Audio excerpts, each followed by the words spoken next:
Hello Horror Hounds, welcome back to Occultober. For the month of October, we're looking at movies that are concerned with the left-hand path.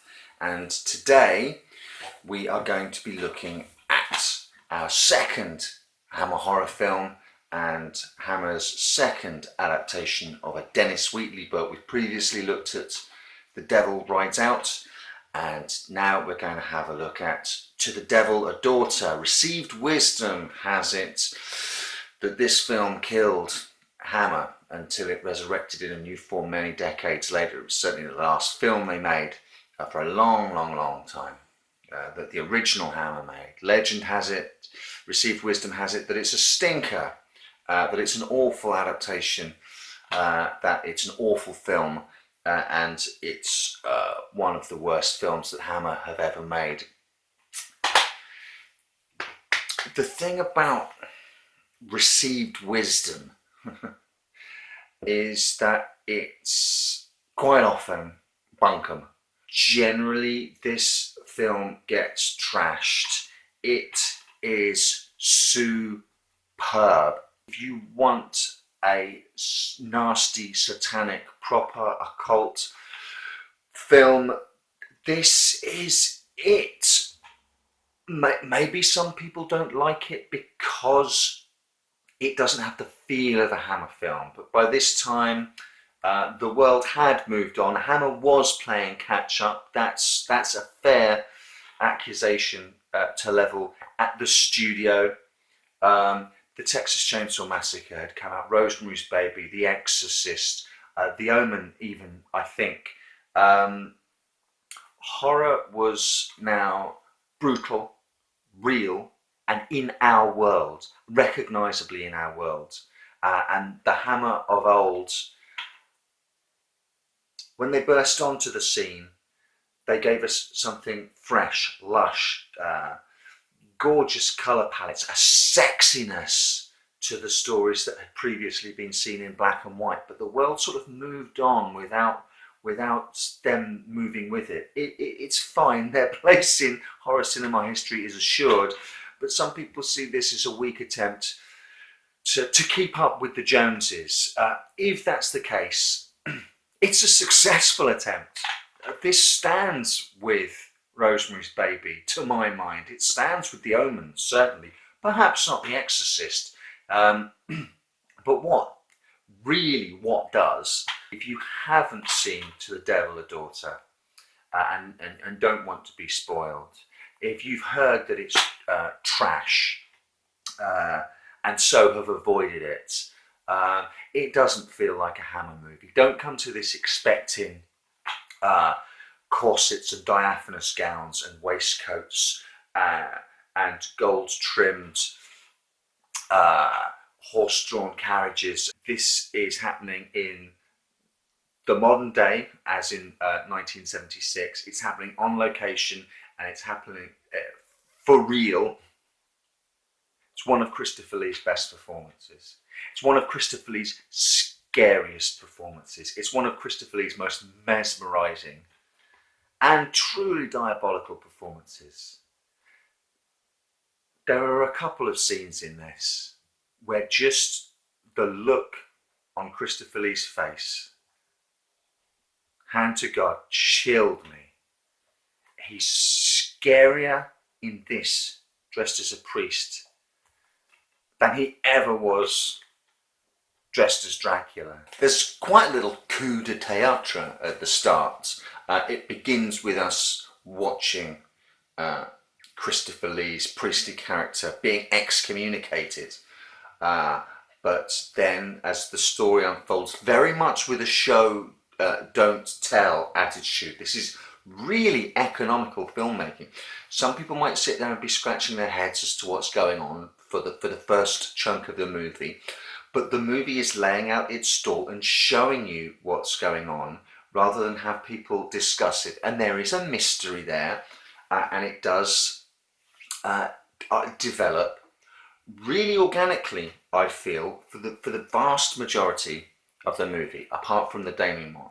But there's a real coup because you see him all the way through. Lee's dressed as a priest. You see him excommunicated, and then it jumps some 18 years to the future, and he's obviously running some sort of convent or nunnery or monastery, some sort of religious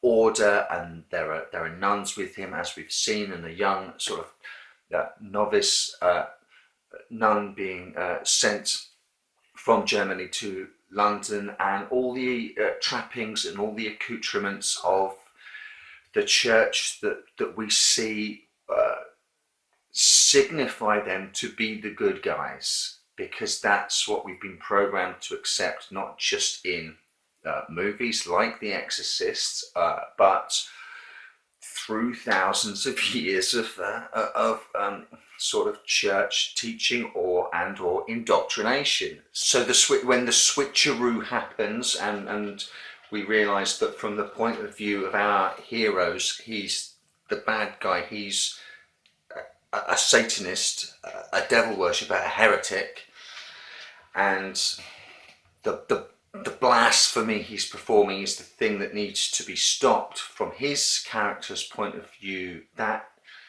imbues his piety and his sincerity with an eerie strength, and then when he becomes fervent about things and gets a sort of religious, zealous mania in his eyes and on his face, that for me multiplies the fear he elicits in us as a viewer. I mean, yes, Dracula is a scary character, but to me there is nothing scarier in this world than a religious fanatic of any faith or persuasion, someone who is so programmed, dedicated, and sure that they are right and true without question, is a mindset that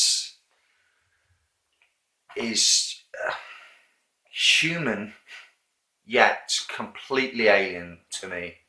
And Christopher Lee in this movie sort of energizes that mindset into one of the best villains I've ever seen him portray.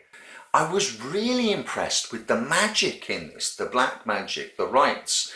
They all seem to make sense. It seems as though the writer or writers have actually put some effort into thinking through how these things would work. They all seem to be of a kind, and I had no real issue following them.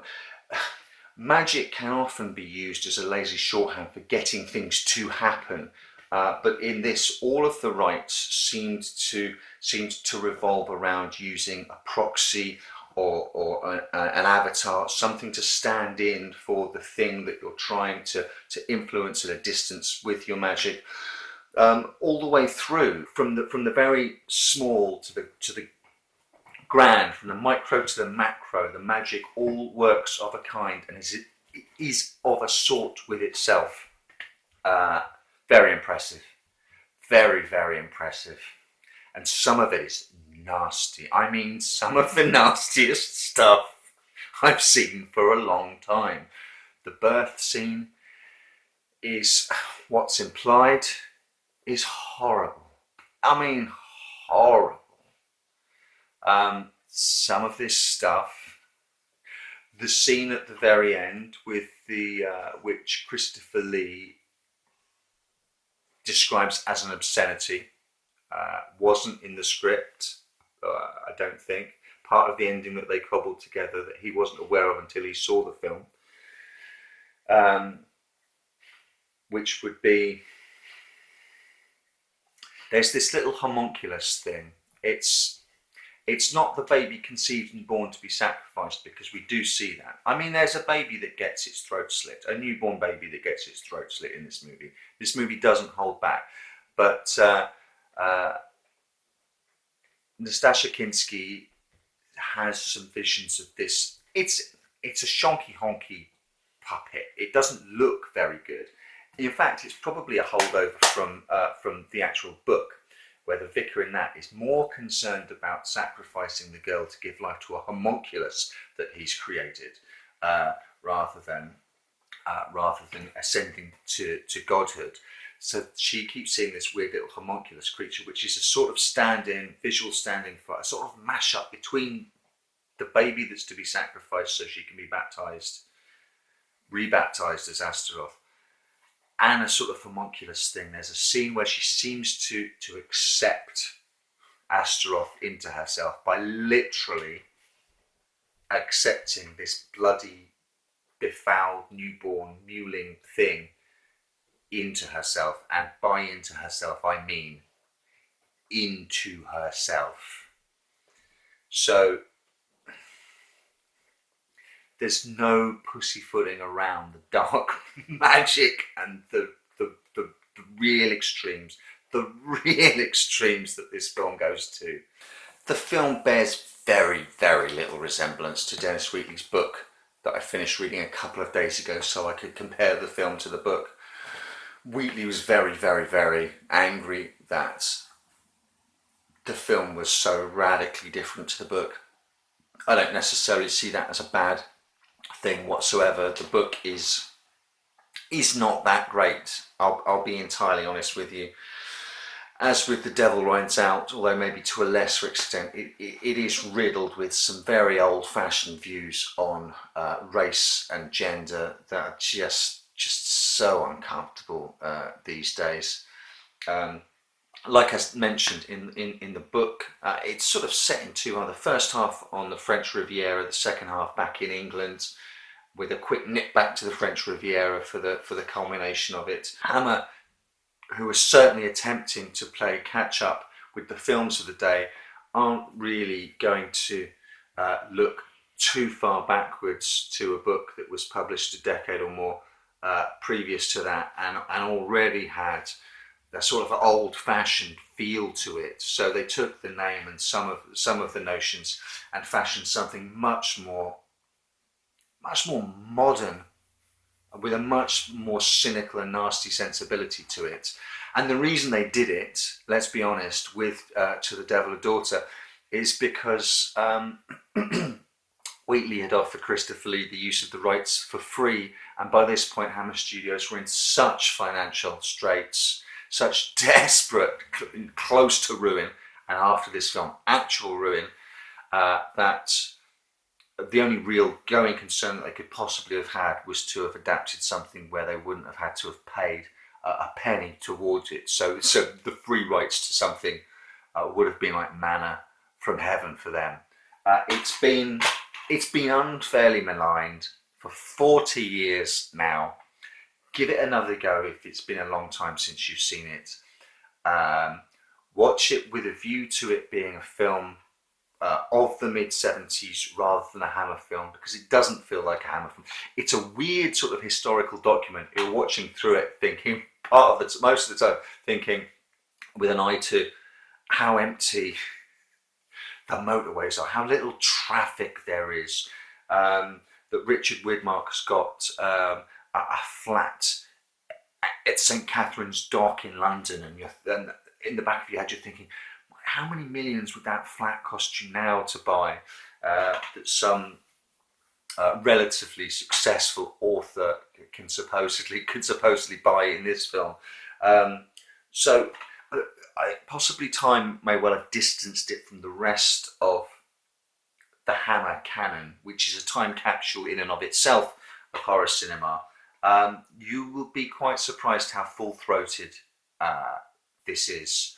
You will probably be disappointed with the ending, but it was an ending was written and shot, and Christopher Lee's character was supposed to be killed by being struck by a bolt of lightning at literally the 11th hour.